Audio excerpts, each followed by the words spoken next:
Mother, is Maxwell House really the only coffee in the world? Well, your father says so, and your father knows best.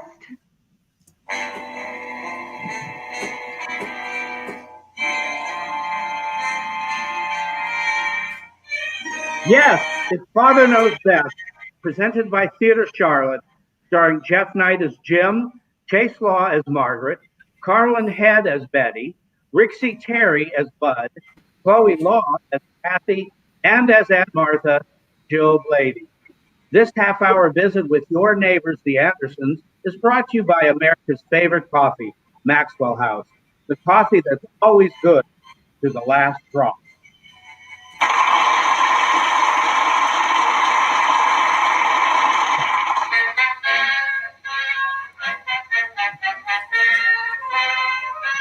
Now is the time of year when a strange malady falls upon the land, affecting people from every walk of life. Butchers, bakers, and candlestick makers, rookies and bookies, and members of Congress. It's an affliction that brings a peculiar gleam to millions of eyes. It's known as baseball fever. And nowhere is it more prominent than in a certain white frame house on Maple Street in the fair city of Springfield. Like this. Well, sure, but they had the tying run on third, didn't they? The situation called for a squeeze play, and you know it. Jim, your eggs are getting cold. 1 out and a man on third, and he lets the batter hit away. But Kelleher hits a long ball, Dad. If he hit a home run, we would have won the game. But if you're not interested in breakfast... But he didn't hit a home run. He popped up. Well, sure, but he could have hit a home run. The paper says it might snow. If I'd been running the team, I'd have squeezed the man in. Maybe Kelleher doesn't know how to bunt. 3 people in Miami were lost in a blizzard. Anybody who doesn't know how to bunt has no right playing in AAA ball. I didn't say he didn't. I said maybe he didn't. 64 people were killed in a telephone booth. But if he played it safe, he couldn't have missed. Somebody dropped an atom bomb when they weren't looking. Oh, that's fine, honey. But the basic principle of the squeeze play makes it almost foolproof. All they had to do was... What? Something wrong, dear? What did you just say? Oh, I don't know, dear. I wasn't listening. 64 people were killed. Oh, that. Where did you see anything about 64 people being killed? Well, you know, I may go down in history as the first person to find a practical use for the atom bomb. What are you talking about?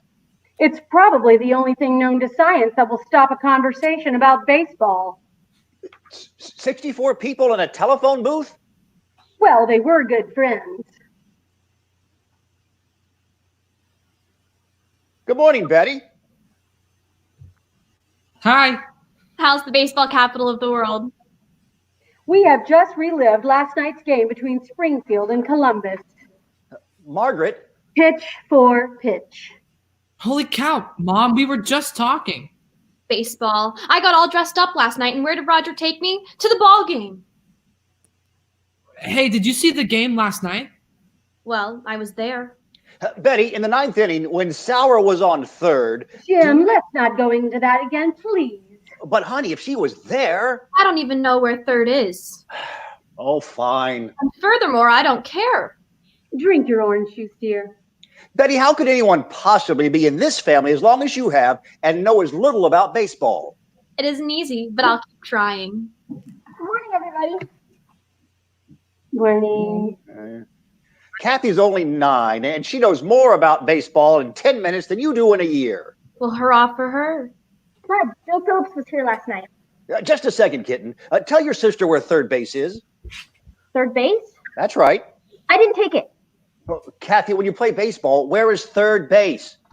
Oh, it's the rock next to the halfway fence. Oh, Margaret, may I have my coffee? Of course, dear. Did somebody move it? Kathy, let's talk about something else. Well, that's the nicest thing I've heard around here for the past month. Father, they're having a sale at Gorman's, and I saw the most wonderful... Betty! Yes, Father? We're not going to talk about dresses. I wasn't going to talk about a dress, Father. Oh, well, now that's more like it. This was the most beautiful suit you ever saw, and it was reduced from $89.50 to... Betty, Yes, Father? No. Jumping creepers. Anybody else have any ideas about a topic of general interest? Wall Street? The foreign situation? Gasoline scooters? Not gasoline scooters. That's what I thought. How about Joe Phillips?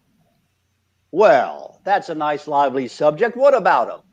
He was here last night. Fine. Anybody have anything brilliant to say about the weather? Did I tell you about the envelope? What envelope? The one Joe Phillips left. Oh, this is going by way of Sioux City, Iowa. All right, Kathy, what about the envelope? It's on the desk in the den. And Joe said to be sure not to lose it because it has the tickets. What tickets? The baseball tickets that Bud won in the raffle. Hey, Bud? Baseball again. but I won. Bud, you're getting the whole table. I won the tickets, Dad. They picked my name. I won. Bud, will you please calm down? Now, there's no need to really get all this. Kathy, see who's at the door? It was Bud's door. I won. Never mind whose door it was. Please see who it is. Gee whiz. Just because I'm the littlest one in the family, I'm not supposed to have any feelings. Now, Bud, what's this all about? I won the tickets. Oh, dear. He spilled the cream all over the table. I'll fix it, Mother. You won what tickets? For the doubleheader tomorrow. We all chipped in a quarter apiece, and I won. I got 2 tickets for a quarter. Bud, don't you realize that that amounts to gambling? But that's And not... you know how we feel about gambling. It wasn't gambling, Dad. The boys' club got the money that was left over. Oh, well, how much was that? 35 cents. Give the tickets back. But Dad, they're playing Columbus. Oh, I wouldn't care if they're playing the Nina, the Penta, and the Santa Maria. Oh gosh, Dad, I thought you'd be happy I could treat you to the game. What a bunch of boys cut. What? Well, we couldn't afford to treat our fathers any other way, so that's the way we did it. Your father's absolutely right, Bud. You and the other boys should Just a minute, Margaret. Just a minute. Now let's look at this thing in a practical way. Why, Jim. Well, as long as the boy had an unselfish motive. Jim Anderson. Well, and after all, the boys' club is making 35 cents. Bud, the next time you spill the cream, you can just clean it up yourself. All right, Betty. That's good enough. Gonna play Columbus, huh? They're in first place too, but if we win both games. Daddy, Just a minute, Bud. What is it, Kathy? it was a telegram, and I had to sign for it. Fine. And now you can sit down and rest a while. Who's it from, Jim? Suppose I'll open it and see. I think that's a very good idea. And it's Kathleen Joy Anderson, and I had to write it very small. No! Jim, Why does she have to pick on us? it isn't Aunt Martha. Not again. She'll be here in the morning. Oh, no. Oh, boy. What are you so happy about? She always gives me $1. Maybe she won't come, huh, Dad? Like last time. She'll be here at 10:17 tomorrow. Oh, dear. Why does she have to come at all? She's only going to stay 1 day. How do you know? Well, it says so. Here, see? Arrive 10:17 train Sunday, stop. Staying 1 day, stop. Meet me, stop. Tight-fisted old character. It'd kill her to use more than 10 words. Jim. Well, she's my aunt, and if I want to say she's tight-fisted, then I'm going to say it. She's tight-fisted. You said it. Bud, will you please show a little more respect for your elders? But you just said. Oh, never mind what I just said. She's old enough to be your grandmother. You owe her a certain amount of respect. Yes, sir. The old battle axe. Well, that takes care of your ball game tomorrow. Why? Jim, you're not going to run off to a ball game and leave her here. Why not? Jim Anderson, I will not entertain your Aunt Martha and her friends alone. What friends? Who said anything about friends? Aunt Martha hasn't been in Springfield in over a year, and I'm sure she expects to see all of her old cronies. Well, let her go see them. Who's stopping her? We'll have to have them here. Holy cow. Oh, Margaret. We'll have to serve tea and get some of those little cakes and things. Honey, Jim, I haven't time to argue about it. I've got to call Mrs. Thornby and Mrs. Winters. You mean rich Mrs. Winters with the iron fence? Yes, dear. She gave me $1 once. And I know she'll expect to see Mrs. Horace and Mr. Forrester. You mean rich Mr. Forrester with the electric runabout? Oh, he gave me $1 too. Kathy. Oh, but these are the most prominent people in town. oh, they're a bunch of old fuddy-duddies. Jim, that's no way to refer to the aristocracy of Springfield. Aristocracy, my foot, just because they've got lots of money. Oh, Mother, this is the most wonderful thing that's ever happened. We can get our names in the society column. Oh, isn't that awful? Margaret, just because my Aunt Martha's husband cornered the market in buggy whips. Jim, please stop interrupting. He was the biggest crook in the whole buggy whip business. That's what he was. And if you think that he's gonna... Amanda Wilson, we'll have to call her. Amanda Wilson? Margaret, now, if you'll only listen to me... Ooh, the Amanda Wilson, with the Rolls Royce and the chauffeur and the butler and the cook and the... Oh, Betty, stop drooling and sit down. but Father... Bud and I have tickets for the ball game tomorrow, and I don't care if my Aunt Martha shows up with the caretaker of Fort Knox. You are not going to leave this house tomorrow afternoon, Jim, and you might as well. Betty, where are you going? Well, I have to call the society editor and arrange the pictures. Margaret, for the love of Pete. And it's a double header, too. There will be lots of baseball games, and Kathy, you haven't finished your breakfast. I haven't got time, Mom. I have to go to the store. What for? I have to buy a new piggy bank.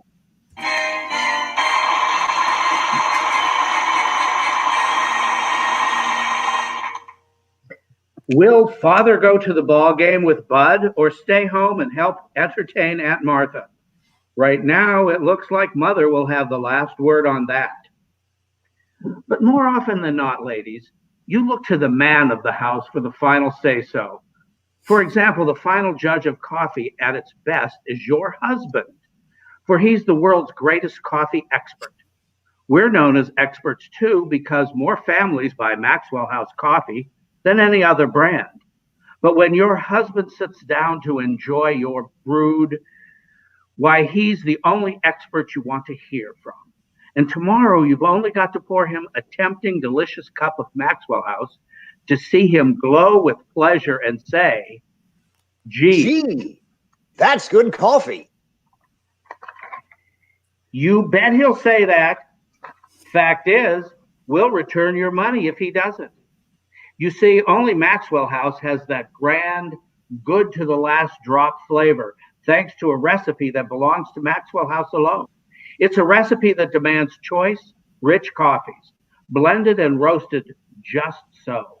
That's the reason no other coffee tastes like Maxwell House. No other coffee's made like Maxwell House. So serve our Maxwell House to your husband.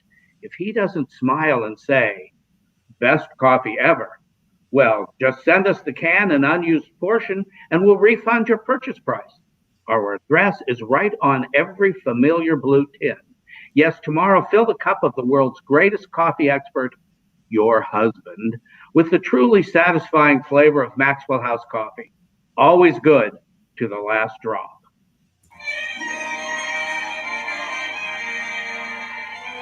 It's Sunday in Springfield, and the noonday sun is shining and bright warm. There's a feeling of joy and exhilaration in the air, the spirit of gaiety and good cheer. Everywhere, that is, but at 607 Maple Street. There they've got Aunt Martha, like this. I tell you, there's a draft. Margaret, I can feel it going through my bones. All right, Bud, close the window again. Yes, ma'am. Miserable city, Springfield. Always has been and always will be. You know, Aunt Martha, there's a train leaving at 1 o'clock. Jim! Well, I just want Aunt Martha to be happy, and if she doesn't like it in Springfield, then, I think the children have grown, Aunt Martha. Well, what did you expect them to do? Get smaller? No, but I was just... Children have been growing for thousands of years, but parents act like that they ought to be given a medal. Did you say something, dear? No, I was just thinking. Jim, stand up. What? I said stand up. Now look, Aunt Martha, I'm not a child, and if you think that I'm gonna... Jim. All right. All right, I'm up. Now what? Disgusting. What is? The way you've put on weight. I've done no such thing. I can wear the same clothes I was wearing 15 years ago. As a matter of fact, I am exactly the same. You've got a corporation. I've not got a corporation. Jim, stop arguing with me. If there's one thing I detest, Margaret, this room is stifling. Yes, Aunt Martha.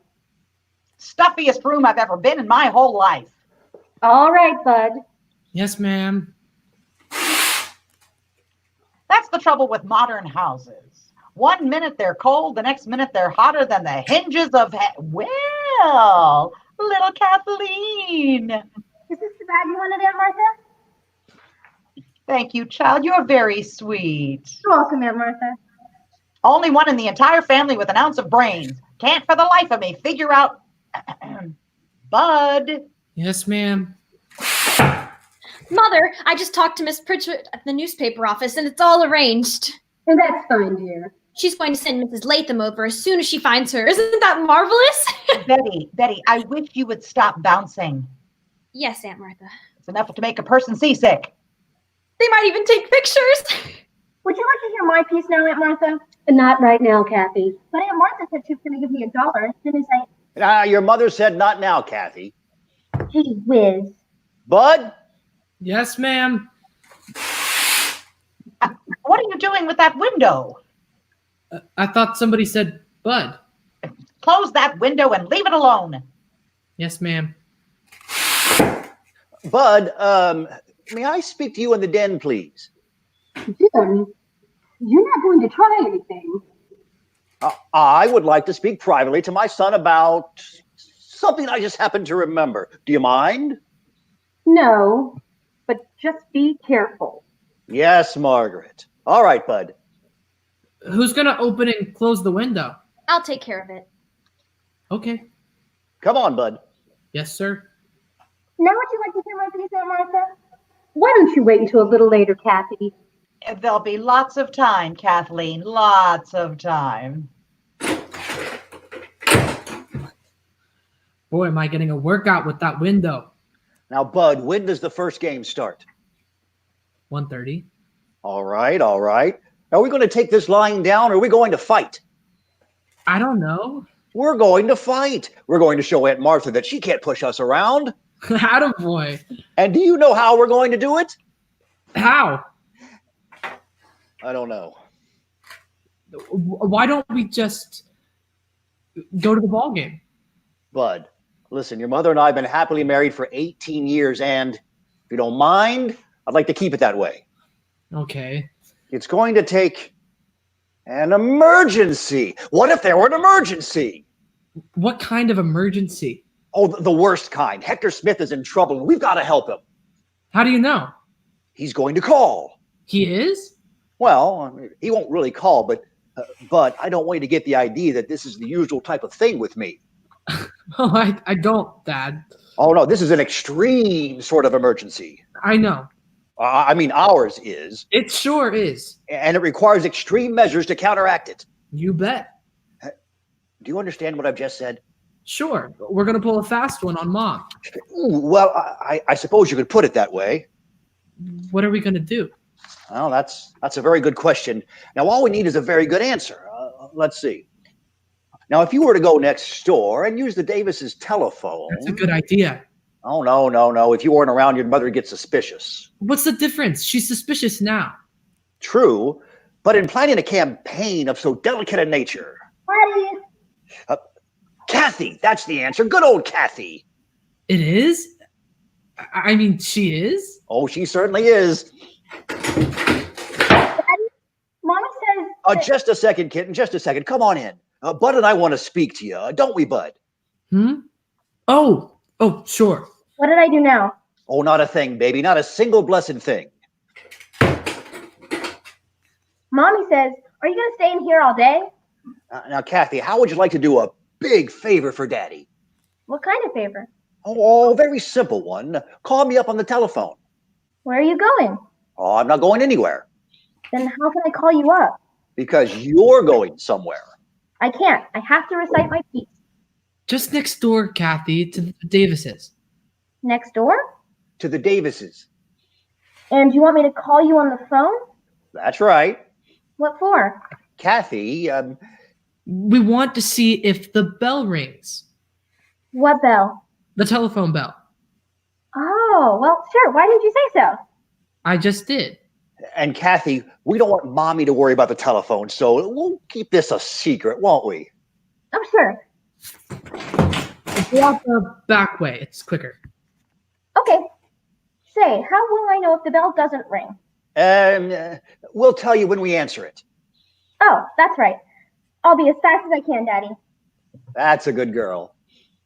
Dad! We'll be right in, honey. Bud, Yes, Dad? to make it look good, I won't rush to the phone when it rings. You take it and tell me it's Mr. Smith. Okay. And keep your fingers crossed. I've had them crossed all day. What are you two mumbling about? Oh, it's just man talk, honey. Well, how's everybody getting along in here? Jim, you've got to do something about this house. Betty? Yes, Aunt Martha. The wind whistles through here like a sieve. Want me to take the window, Betty? Would you please? Sure. I'll be... Bud?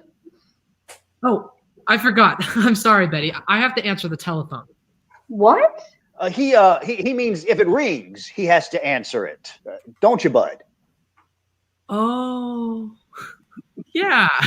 That's what I mean. If it rings. It'd be kind of silly answering a phone if it didn't ring, wouldn't it? Jim, I think you and I had better have a little talk. About what, honey? Oh, don't forget Aunt Martha. Aunt Martha's here, and she's our guest. Aren't you, Aunt Martha? You made more sense when you were 5 years old. I guess I did at that, didn't I? I've never seen a house like this. As soon as the window is closed, the furnace goes crazy. Betty? Yes, Aunt Martha. Enough to suffocate a body. Well, what do you know? The phone. Dad, it's Mr. Smith. Bud. Well, I... Don't you think you ought to answer it first? Oh, sure. I'll be glad to. Oh, never mind. I'll get it myself. Bud, you and I are going to sit down and have a long talk. Yes, ma'am. My son. Leave it to him to get everything all fouled up. Mr. Smith. Hello? Hello, Daddy. Happy. Oh, hello, Sam. How are you? Hello? Daddy? No, we were just sitting around, talking. Daddy, it's Kathy. Oh, you are, huh? How did that happen? How did what happen? Stuck in the mud, huh? Daddy? Outside of Plainville? Well, that's just awful. Daddy, don't you want to talk to me? Why, it wouldn't be any trouble at all, Sam. Daddy? Bud and I will be there in less than an hour. Daddy? Glad to help, Sam. It isn't Sam. See you later, Sam. Daddy? Oh, this is just awful, Margaret. Sam Woody's in a terrible spot. So I gathered. Yeah, he's stuck in the mud outside of Plainville, and I promised that Bud and I would go help him. Well, that's very nice of you, dear. Get your coat, Bud. We haven't any time to lose. Okay, Dad. Oh, and make sure we've got a good tow cable in the car. You bet. I better take along an extra motor, too, dear. All right, fine. What? I was talking to Dorothy this morning, and she said their motor was being overhauled. Ooh. It is, huh? Yeah. And I really think they should have a motor, don't you, driving around the way they are? Well, it'd help. Betty! Yes, Aunt Martha. It's a funny thing, Margaret, but somehow I get the impression that you don't believe me. No, Yes, your entire attitude is just very strange. it isn't just my attitude, Jim. I see what you mean. Dad? Oh, I'll have to answer it first. I'll get it, Bud. Don't you want me to see who it is? No, I'll see who it is myself. Big help he turned out to be. Hello? Hello, Daddy. This is Kathy again. Yes? I forgot to ask you. Did it ring? Oh, that's what it was. What was? Sam, I'm sure glad you called back. Daddy, it's Kathy. Hold on a second, will you, Sam? But I'm not Sam. Margaret, you see, it wasn't Sam Woody, it was Sam Moore. Oh, really? Yes. Wasn't that silly? Probably the silliest thing I've ever heard. Let me have that phone. But Margaret, if you'll just let me tell you what's going to happen. The phone, please. Honey, this whole thing is. Hello, Kathy. Yes, Mommy? You may come home now. Daddy's all through playing games. Mommy? Yes, dear? Did the phone ring? Yes, Angel. It rang beautifully. That's good. Goodbye. Goodbye, dear. Now, Margaret, if you'll just listen for a minute. Yes? Well, maybe it'll take a little longer than a minute. But you see. Yes? Bud? You want me, Dad? Yeah, there's something I think you ought to. It didn't work, huh, Dad? Now, Bud, there's no sense letting those tickets go to waste. So why don't you take them over to Mr. Phillips? Tell him we won't be using them. Are you sure? Quite sure, dear. Okay. Everything has to happen to me. Well, that was quite the performance, wasn't it? Oh, we'll talk about it later, huh? Oh, you can count on that. Well, if you two are caught up on your gabbing, you can get me my coat. But, Aunt Martha, I told you, we're having a tea. We'll have it. Jim, don't stand there. Get my coat. Oh, Aunt Martha, you don't understand. This tea is for you. You don't have to visit your friends. They're all coming here. My friends? Jim Anderson, do you think I came all the way from Columbus to visit those old fogies? Aunt Martha! I'm going to the ball game. Oh, no.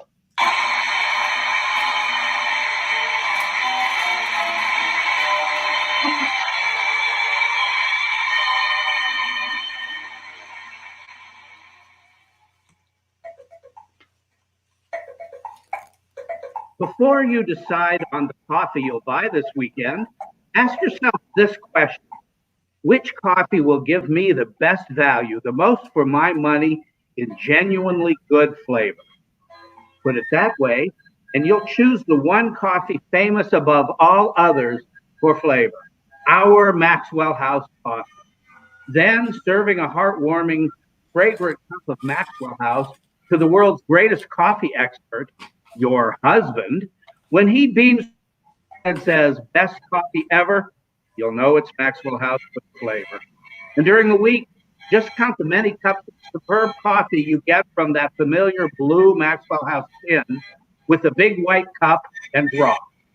You'll have your proof of value, ma'am. Tomorrow, then, for more flavor, more real coffee drinking enjoyment, take home Maxwell House coffee. Always good to the last drop.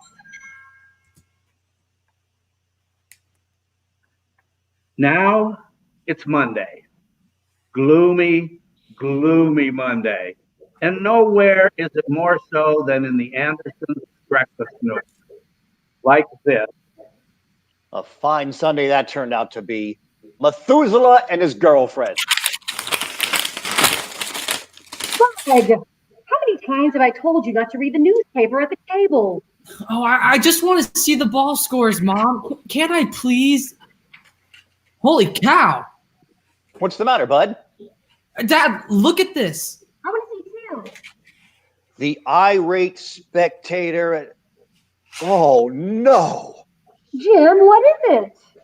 Betty, you wanted our name in the paper? Well, here it is. On the sport page? That's right, with a picture and everything. Jim, you're joking. Oh, sure. Big joke. The irate spectator who was arrested for beaning an umpire with a pop bottle during yesterday's doubleheader has been identified as Mrs. Martha Randolph, who is visiting her niece and nephew, Mr. and Mrs. James Anderson of 607 Maple Street. Oh, no.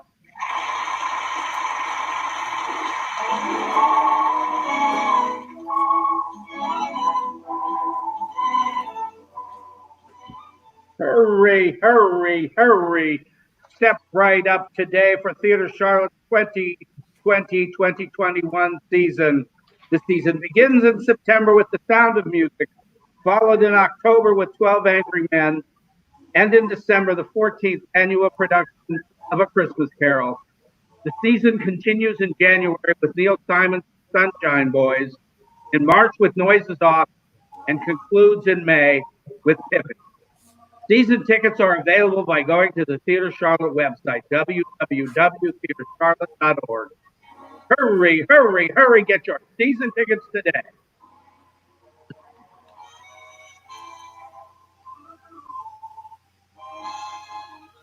Thank you for listening to Father Knows Best, presented in Charlotte by Theater Charlotte.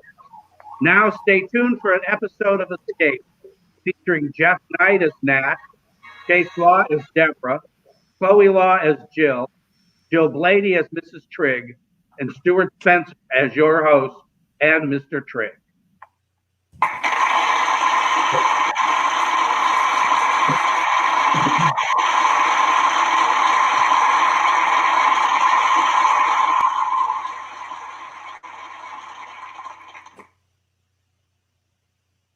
Tired of the everyday grind? Ever dream of a life of romantic adventure? Want to get away from it all? We offer you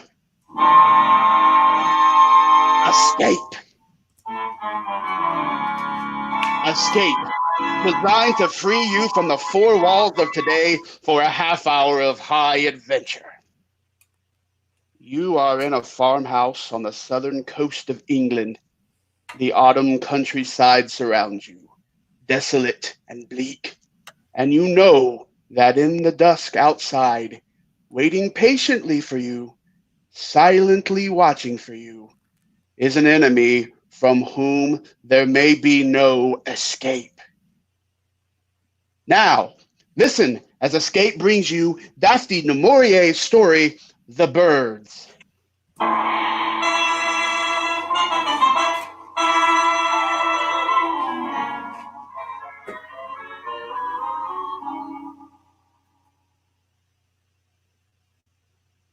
On December rich where the plow had turned it. I didn't do the plowing. No, my wartime disability had seen to that. They gave me mostly the lighter repair jobs to do in the 3 days a week that I worked at the farm. A bank to build up, or a gate to mend at the far end of the peninsula where the sea surrounded the farmland on either side. Deborah and I had taken a cottage up here to try again, for the sake of the children. And it seemed to be working fairly well. I enjoyed my work on the farm, and it was pleasant to pause at midday to eat the lunch that Debbie prepared and brought to me. We'd sit there on the cliff while I ate, and we'd watch the birds.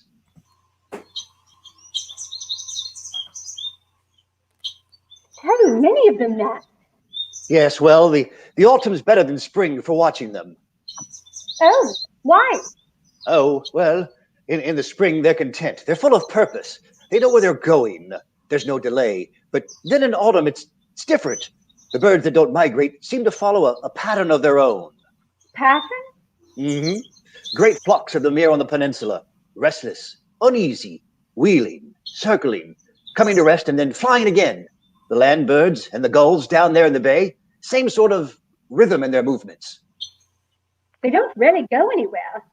Doesn't seem to be any purpose to it. No. Well, if there is, we don't see it. There's a restlessness. They're more restless this year than usual, it seems to be. Do you know this morning 2 gulls flew so close they knocked off my cap? Jill said yesterday when the school bus let her off, there was quite a few of them overhead, as if they'd been following her. Oh, well, I suppose it means a hard winter. They always seem to know. Perhaps a message comes to them in autumn. A warning. About winter? And about death. That? Many of them will die, and I think they know it. Perhaps they feel they have to spill their emotion out before they die, like people who know their time is up and run about stupidly, driving themselves. I wish you wouldn't talk like that, Nat. That black side of you, that stirred up the trouble between us before. Oh, I'm sorry, Debbie, but it's come over me lately as I've watched them, the landbirds mingling with the seabirds in a sort of strange, unnatural partnership. Land and sea, life and death.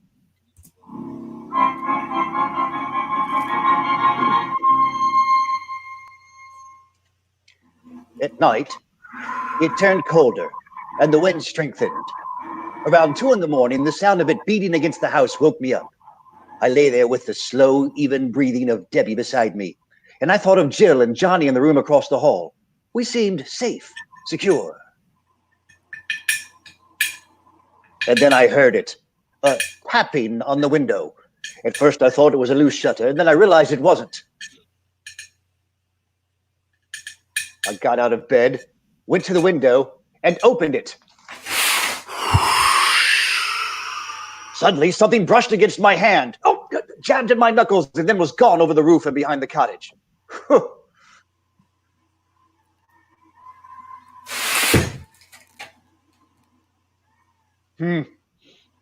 Nat?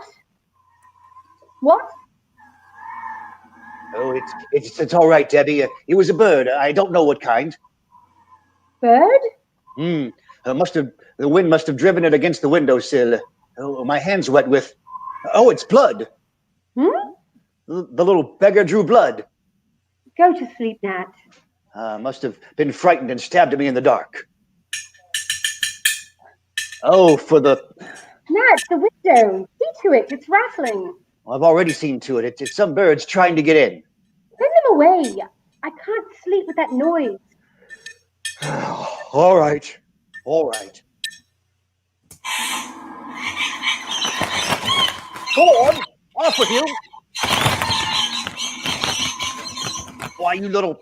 Stay away from my face. Get out. Get away. Dear, whatever in the world? Did you see that? There were half a dozen this time. They went for me, tried to peck my eyes. Oh, Nat. Oh, I'm not making it up, dear. Mommy! What? Why, it's Jill. Go see what the matter is. Right. Mommy! Coming, Jill.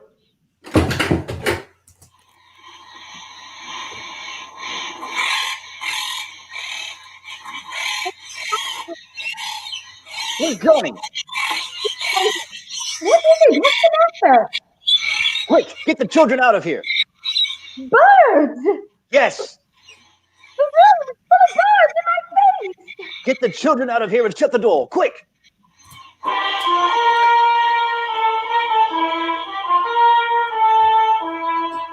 I pushed them out of the room, and then I was alone with the birds.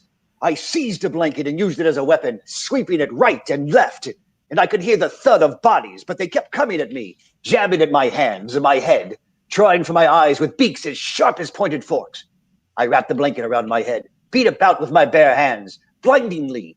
I don't know how long I felt them, but finally the beating of the wings lessened, and then was still. I unwrapped the blanket from my face. The cold, gray dawn had seeped into the room. The floor was littered with the tiny corpses of the birds. Robins, finches, sparrows, larks. Some had lost feathers in the fight. Others had blood, my blood, on their beaks. Sickened, I went to the window. The fierce sea broke harshly in the day, but there was not a bird in sight. Not a sparrow chattered in the hedge. No early thrush or blackbird pecked on the grass for worms. There was no sound at all but the east wind and the sea. Nat? I'm all right, Debbie. I didn't know what... You're covered in blood. Oh, some of it's the birds. Look on the floor. Oh, there's so many of them. Yea, 50. I counted them. It's horrible. Now come, my darling. I'll clean the room later when I've more stomach for it. It must have been ghastly for you. Are the children all right? Yes. I've put Jill to work making tea. Johnny's in our bed just now asleep. Nat, why? The birds? Well, it must be the weather. The sudden change confused them. It has to be that. The tea's ready, Mummy. Oh, good. Did you drive away the birds? Yes, they're all gone now, Jill. I hope they won't come again. Perhaps if we put breadcrumbs for them outside the window, they'll eat them and fly away. Perhaps, dear. I've already had breakfast. I better hurry or I'll be late for the school bus. Bus? Oh, I'll walk with you to the road, Jill. Yes, I think that'd be a good idea. I'll go get my coat and books. I don't want her to walk alone. Nat, they wouldn't come back again. Well, I'll go over to the farm and find out if they heard anything during the night. You keep all the windows and doors closed, Debbie, just to be on the safe side,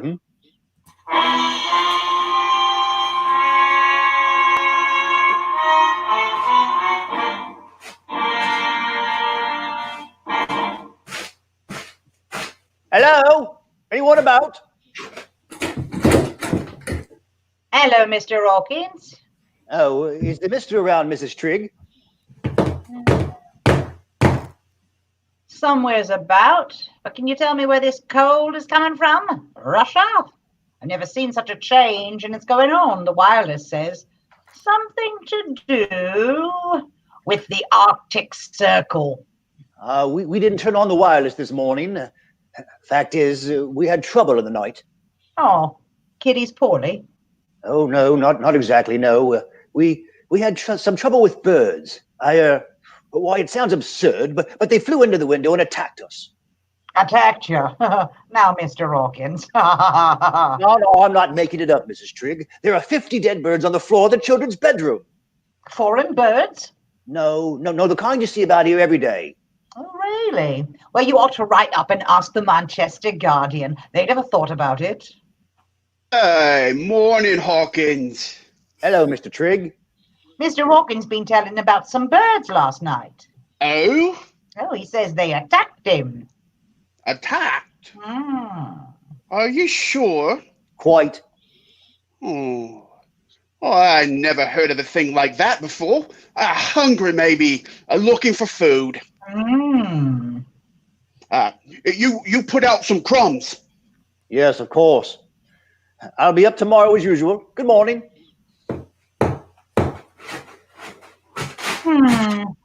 Ordinary birds, he said.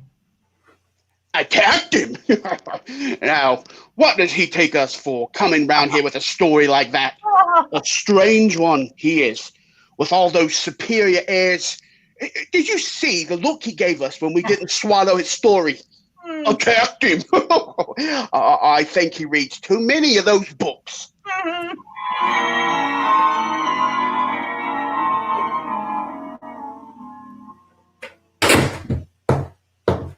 Oh, Nat, did you find out anything at the farm? No, the Trig's brilliant advice was to put out some crumbs, Debbie. I looked all around this morning. There's not a single bird in sight outdoors. Where could they have gone? I don't know. The Triggs had no trouble last night? Oh, not only that, they clearly thought I was imagining it. Oh, I heard Trigg mutter something about my superior airs, and I'm reading too many books as I walked away. Nothing's real to those claws until it hits them over the head. Well, they're nice enough people, Nat. It's just they're isolated up here. Well, that's certainly the polite word for it. I haven't been able to face going into the children's room. Those birds. Oh, yes. I'll go and clean it up. Well, I suppose the least I can do is give the little beggars a decent burial.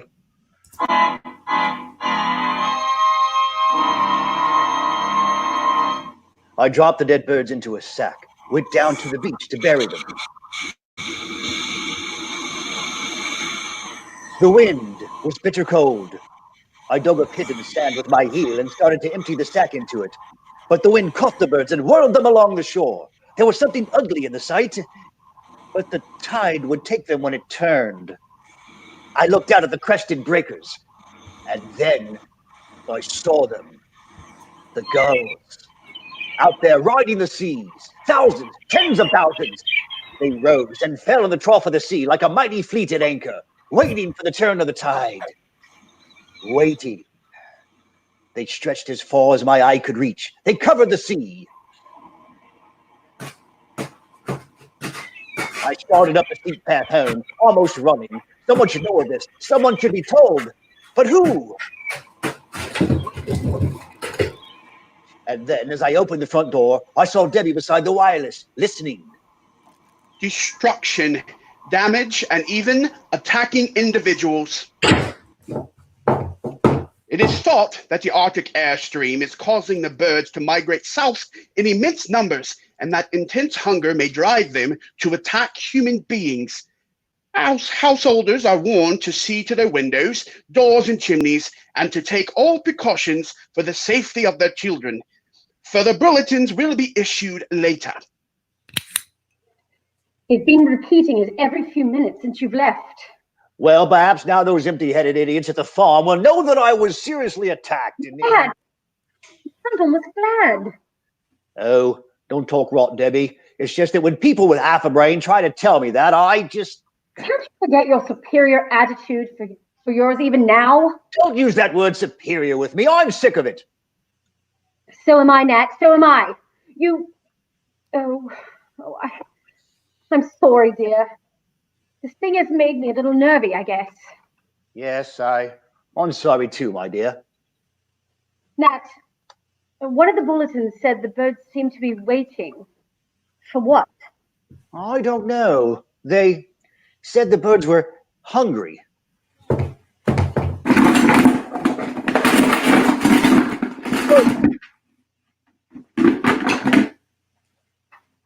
Well, I'm getting a hammer. I'm going to get some boards and see to the doors and windows as they tell you to. Do you think they could break in with the windows shut, the sparrows and robins and such? Why, how could they do that? Oh, I wasn't thinking about the smaller birds. I was thinking about the gulls. The gulls? Debbie, have you ever been close enough to get a good look at a gull's beak?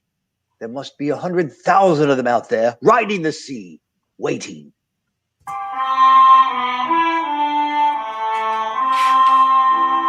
The rest of the morning, I walked upstairs, boarding the bedroom windows, and I wondered whether they'd take these precautions up at the farm. I doubted it. Probably a big joke to the Triggs, but according to the wireless, it was no joke.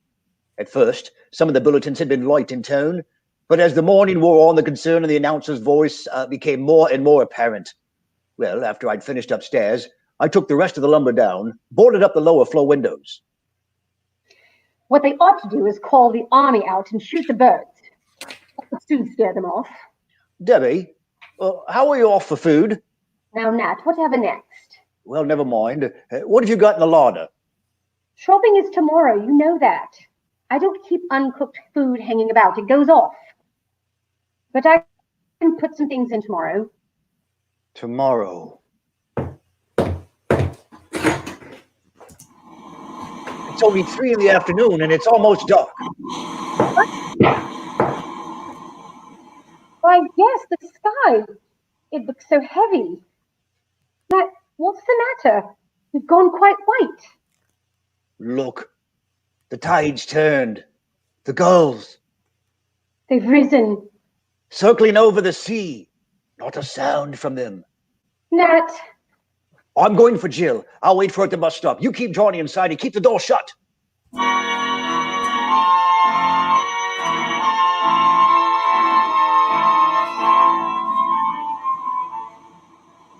Outside, I looked for a weapon, but a hoe was all I could find. Then I went to the top of the hill and waited. The surf was booming below, and a smudge rose behind the clay hills in the distance. It widened, divided, and spread. North, east, south, west. It was a vast cloud of birds, and it passed close by, heading inland, up country. They had no business with the people here on the peninsula. Rooks, crows, jackdaws, magpies, birds that usually preyed upon the smaller species. But this afternoon, they were bound on some other mission. They've been given the towns, I thought. They know what they had to do. We don't matter so much here. The gulls will serve for us. The others go to the towns. Finally, the bus came. When Jill got off, I took her by the hand.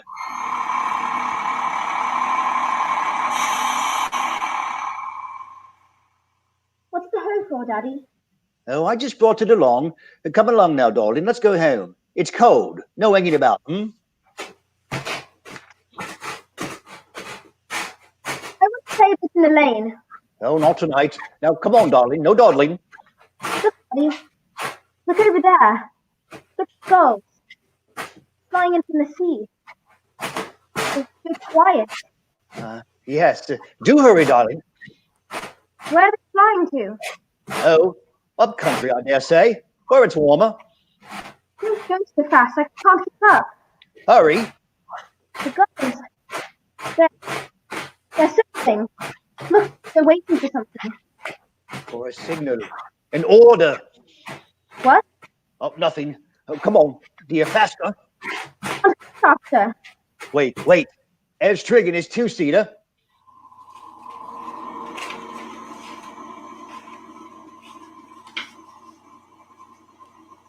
Well, looks as though we're in for some fun, Hawkins. Have you heard the news?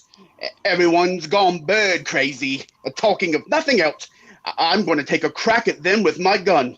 Oh, could you run Jill home first? Oh, yeah, it's of course. Not room for you too, I'm afraid. Oh, that's all right. Just get Jill home. Get in, Jill, dear. Would you like to come shooting with me? Oh, no thanks. Have you boarded your windows? No, lot of nonsense. They like to scare you on the wireless. Oh, I'd board them if I were you. No, go on, you're winded. Well, I'll see you in the morning. I'll give you a gold breakfast.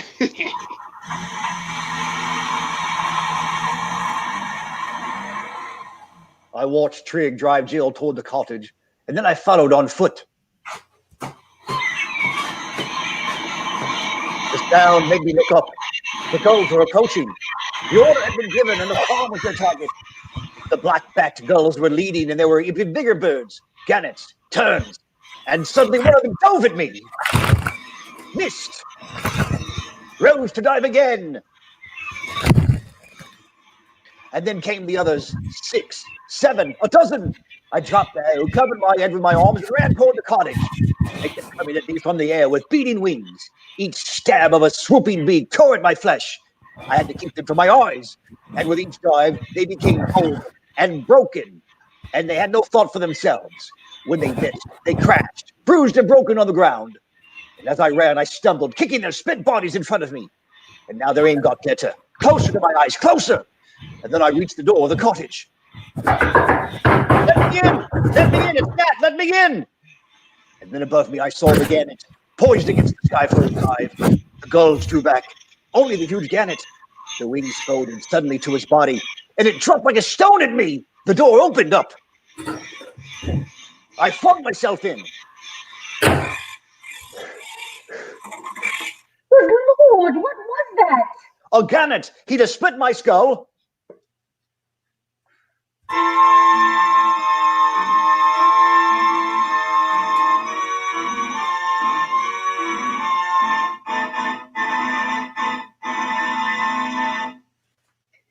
Better now? Yes, thanks. You're quite the wound dresser. Where are the children? In the other room. I didn't want them to see you that way. No. Your hands are the worst. I'll be all right. We better all sleep here in the kitchen tonight. I'll bring down the mattresses. All right. I'll pick something tasty for supper. We can prepare. Wait! Listen. Sound. What is it? The birds. They're crowding against the outside of the house.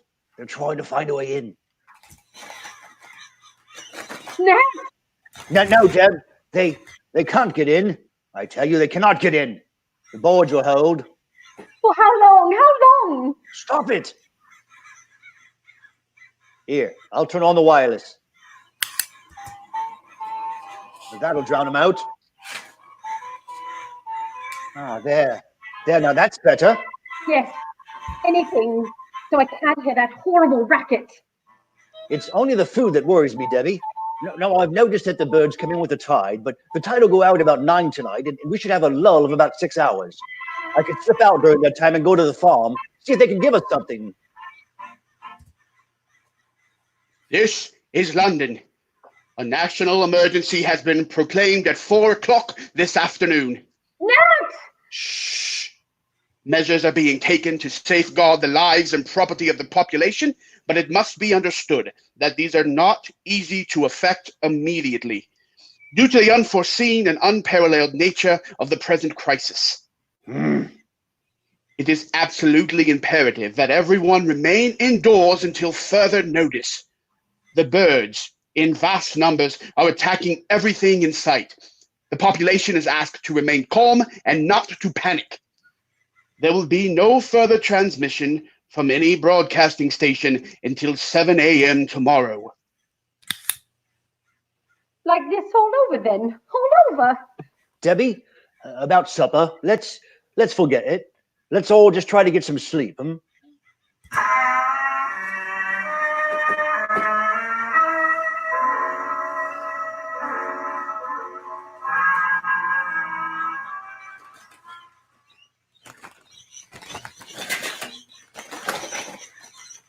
Nat, wake up. Hmm? Nat, the back game. What time is it?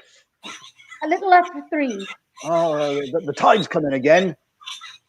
There's been a queer smell the last few minutes. Rather like burned feathers. What? Burned feathers?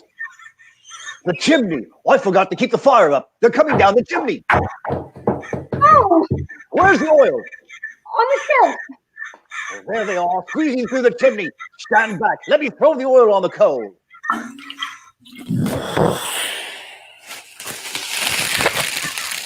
Yeah, that'll get them. Nat, stand it. Give me paper, wood, anything that'll burn. Hurry.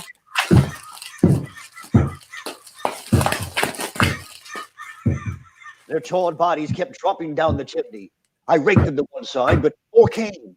I threw on the rest of the oil. We piled papers on it, kindling, anything. The flames roared higher, more bodies. The stench was unbearable. I kept at it. Finally, after they gave up, when I went over to the basin, I was sick.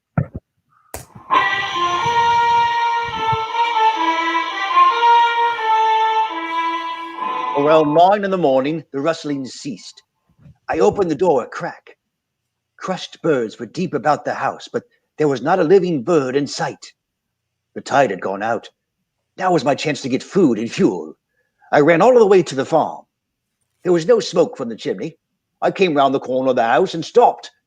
In the doorway, almost covered with dead birds, were Mr. and Mrs. Trigg, what was left of him. Beside him was his gun. Beside her, a broken umbrella.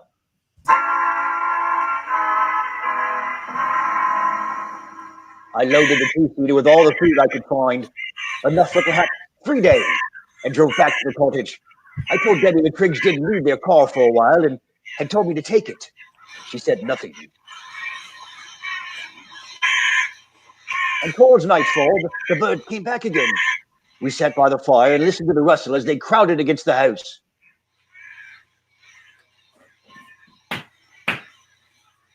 But this time there was a new sound. They brought up their heavier forces against us, the birds with larger beaks. I could hear the sound of tiny bits of wood being torn away. They'll stay till the tide turns. Then they'll leave. Then they'll come back again. And they'll keep coming back. Nat! Yes? The Triggs. They're dead, aren't they? Yes. We're all alone. Strange. I feel closer to you than I've ever... And that it should take something like this to bring us... Debbie, you may be interested to know that right now, I do not feel very superior. Don't, Nat. Oh, Nat. Nat, what do we do? I don't know, Debbie. I don't know.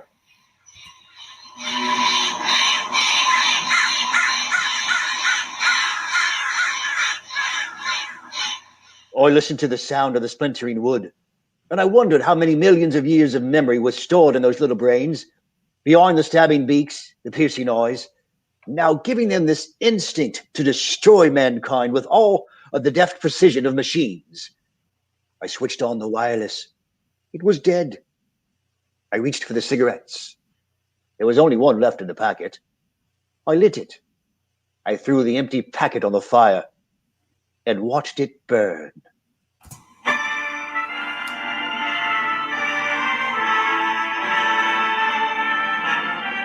This episode of Escape has brought you The Birds by Daphne du Maurier. From those of us at Theater Charlotte, we thank you for spending this time with us. We want to thank our wonderful actors who volunteered their time with us tonight. Jeff Knight, Chase Law, Carlin Head, Rixie Perry, Chloe Law, Jill Blady, and Stuart Spencer. And a big thank you to Jackie Timmons, our screen director, Chris Timmons, our sound designer, and Nick Delacanal, music coordinator. Theater Charlotte is a nonprofit organization. We depend on ticket sales and donations to operate. Right now, we obviously don't have any ticket sales. So if you enjoyed tonight's presentation, or even if you didn't, please consider a pay what you can donation to Theater Charlotte with a suggested donation of $10 or more. We would certainly appreciate your support. Again, thank you for watching, and join us next Wednesday, April 22nd at 7:30 p.m. when Theater Charlotte's Isolation Radio Hour will present an episode of My Favorite Husband entitled Spring Cleaning, followed by an episode of Inner Sanctum called The Dead Laugh. See you next Wednesday. Good night.